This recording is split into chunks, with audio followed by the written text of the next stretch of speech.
Telangana municipal ఎన్నికల్లో పవన్ కళ్యాణ్ ప్రచారం రద్దయింది. ఈ నెల 7-8 తేదీల్లో బీజేపీ తరపున పవన్ ప్రచారానికి జనసేన ప్లాన్ చేసింది. ఈ మధ్యనే కిషన్ రెడ్డి, రామచంద్రరావుని కూడా పవన్ కలిశారు. అయితే అనివార్య కారణాలతో పవన్ ఎన్నికల ప్రచారాన్ని రద్దు చేసుకున్నట్టుగా తెలుస్తోంది.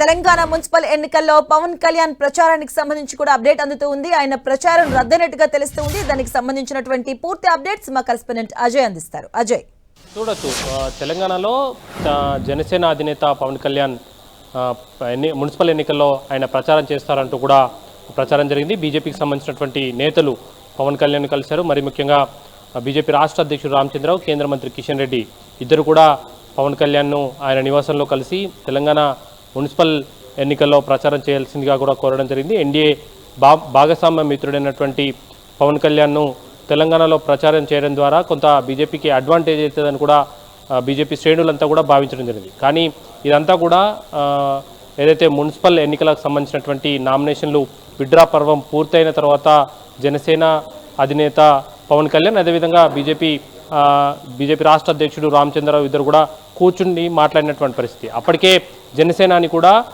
జనసేన తరపున మున్సిపల్ ఎన్నికల్లో జనసేనకు సంబంధించినటువంటి అభ్యర్థులను నిలబెట్టినటువంటి పరిస్థితి కనబడింది. అయితే ఈ ఒకవైపు జనసేన అభ్యర్థులు నిలబడడం, మరొక వైపు బీజేపీ కూడా సీరియస్గా తెలంగాణలో ఫోకస్ పెట్టినటువంటి పరిస్థితి. అయితే పవన్ కళ్యాణ్ ప్రచారానికి వస్తే ఎవరి తరపున ప్రచారం చేస్తారు?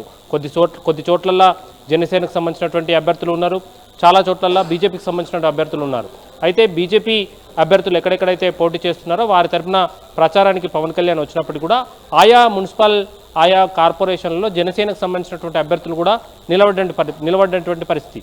ఈ నేపథ్యంలో పవన్ కళ్యాణ్ ప్రచారానికి వస్తే గందరగోళ పరిస్థితి ఏర్పడే అవకాశం ఉంటుంది. ఆయన అక్కడికి ప్రచారానికి వచ్చినటువంటి నేపథ్యంలో జనసేన అభ్యర్థుల తరపున ప్రచారం చేస్తారా, బీజేపీ అభ్యర్థుల తరపున ప్రచారం చేస్తారనేది కొంత ఇటు బీజేపీకి సంబంధించినటువంటి శ్రేణులు అయినప్పటికీ, అదేవిధంగా జనసేనకు సంబంధించినటువంటి శ్రేణులు ఇద్దరు కూడా కొంత కన్ఫ్యూజన్కి గురయ్యే అవకాశం ఉంటుంది.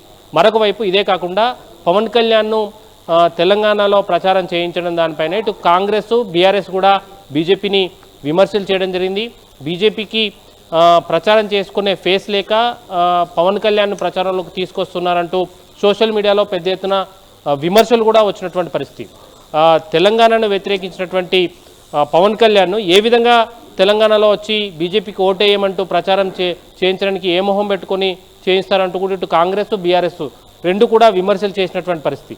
ఒకవేళ పవన్ కళ్యాణ్ తెలంగాణలో బీజేపీ తరఫున ప్రచారం నిర్వహించి ఉంటే అది అడ్వాంటేజ్ కంటే డిసడ్వాంటేజ్ అయ్యే అవకాశాలు ఎక్కువగా ఉన్న నేపథ్యంలో ఈ ప్రచారాన్ని రద్దు చేశారంటూ కూడా ఒక చర్చ అయితే జరుగుతుంది. అయితే ఆంధ్రప్రదేశ్లో ప్రజెంట్ రాజకీయాల నేపథ్యంలో కూడా రద్దు అవుతున్న చర్చ కూడా సాగుతుంది. ఆంధ్రప్రదేశ్లో ఉన్నటువంటి తాజా రాజకీయ పరిస్థితుల నేపథ్యంలో కూడా పవన్ కళ్యాణ్ తెలంగాణలో పర్యటించడం రద్దయిందంటూ కూడా ఒక చర్చ అయితే సాగుతున్నటువంటి పరిస్థితి కనబడుతుంది. అయితే ఎన్డీఏ భాగస్వామ్య పక్షంలో ఉన్నటువంటి పవన్ కళ్యాణ్ ప్రచారం చేయడం వల్ల బీజేపీకి ఇక్కడ లాభం చేకూరడం కంటే నష్టం ఎక్కువ జరుగుతుంది. మరీ ముఖ్యంగా జనసేన అభ్యర్థులు ఎక్కడెక్కడైతే పోటీ చేస్తున్నారో ఆయా ప్రాంతాల్లో బీజేపీ సింబల్స్కు, బీజేపీ అభ్యర్థులకు నష్టం జరుగుతుంది. ప్రభుత్వ వ్యతిరేక ఓటు చీలే అవకాశం కూడా ఉంటుందన్న నేపథ్యంలో ఆయన పర్యటనకు సంబంధించినటువంటి షెడ్యూల్ను